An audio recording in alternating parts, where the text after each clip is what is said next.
দেশ গড়তে ভারত ও যুক্তরাষ্ট্র চীনের উপর নির্ভরশীল না হবার আহ্বান জানিয়েছেন মির্জা ফখরুল ইসলাম আলমগীর। বলেন, বাংলাদেশের ভবিষ্যৎ নির্ধারণ করবে জনগণ। অন্যের উপর নির্ভরশীল না থেকে নিজেদের দেশ নিজেকেই গড়ে নেয়ার আহ্বান জানান তিনি। শনিবার নর্থ সাউথ বিশ্ববিদ্যালয়ে এক সেমিনারে এসব কথা বলেন বিএনপির মহাসচিব।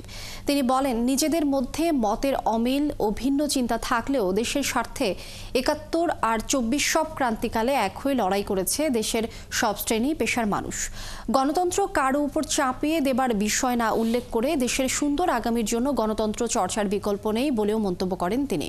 এ সময় বর্তমান অন্তর্বর্তী সরকারের সফলতা কামনা করে দেশ ও গণতন্ত্রের প্রশ্নে সবাইকে ঐক্যবদ্ধ হওয়ার আহ্বান জানান বিএনপির মহাসচিব। দেশটা আমাদের, এর ভবিষ্যৎ আমাদেরকে নির্মাণ করতে হবে। ওই আমেরিকা থেকে এসে ট্রাম্পও তৈরি করে দেবে না, বা আপনার চীন থেকে শি এসেও ওটা করে দেবে না, অথবা ভারত থেকে মোদিও আমাদের ধাক্কা দিয়ে কিছু করতে পারবে না।